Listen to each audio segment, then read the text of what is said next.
जय मसीह सबैलाई प्रभुले तपाईँलाई आशिष दिनुभएको फेरि तपाईँहरूको बिचमा परमेश्वरको वचनबाट एउटा पदलाई पढ्न चाहन्छु। बाइबल धर्मशास्त्रको यस खण्ड हिब्रू 12 अध्यायको 28 पदले तपाईँ र मलाई बडो उत्साह दिँदैछ प्रिय।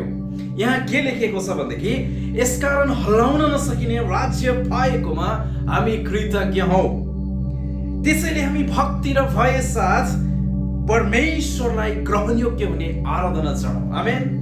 परमेश्वरको वचन धर्मशास्त्र बाइबलले यहाँ बडो मजासँग तपाईँ र मलाई के भन्दैछ भने जुन राज्यलाई तपाईँ र मैले पाएका छौँ, जुन राज्यमा तपाईँ र म चाहिँ नि यो हामीलाई परमेश्वरले उपलब्ध गराइदिनु भएको छ, अनि यो चाहिँ कुनै पनि मानिसले हल्लाउन नसकिने राज्य, कुनै पनि शक्तिले दबाउन नसकेको राज्य, कुनै पनि चाहिँ शक्तिले चाहिँ यसलाई चाहिँ कमजोर बनाउन नसकेको राज्यमा आज तपाईँ र म छौँ। हालेलुया। त्यसैले परमेश्वरका प्रिय छोराछोरी मण्डली, इतिहासमा जब तपाईँ र मैले हेर्छौँ नि, यदि क्रिस्चियन विश्वास चाहिँ कसैले मेटाएर मेटिन्थ्यो भने, कसैले सकाएर सकिन्थ्यो भने इतिहासमै त्यो बेला सकिनु पर्थ्यो। तर यो विश्वास यति पावरफुल थियो, यो राज्य यति शक्तिशाली थियो कि मानिसहरूको शक्तिले रोक्न खोजे, राजनैतिक दबावले रोक्न खोजे, मान्छेहरूको चाहिँ फाइनेन्सियल पैसाले रोक्न खोजे, अनि शक्ति युक्ति सबै कुराले रोक्न खोज्यो। तर कहिले पनि यो राज्यलाई कसैले रोक्न सकेन, कसैले यसलाई हल्लाउन सकेन,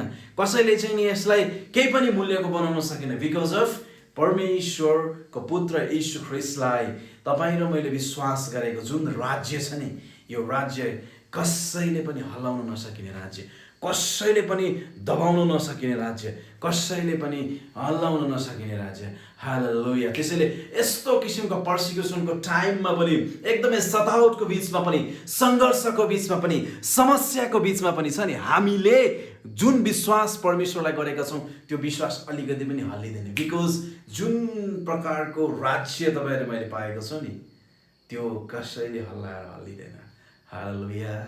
त्यसैले आज तपाईँको र मेरो विश्वास हल्लाउनको लागि राज्यका संयन्त्रहरू लाग्लान्, षड्यन्त्र होला, तपाईँ र मलाई चाहिँ नि विश्वासमा कमजोर बनाउनको लागि अनेकौँ किसिमका युक्तिहरू रचिएला। तर मेरो परमेश्वरको प्रिय छोराछोरी हो, यो जब तपाईँ र म स्थिर विश्वास गरिबस्दछौँ, परमेश्वरले तपाईँ र मलाई हाम्रो सबै प्रकारको समस्यामा समाधान दिनुहुनेछ।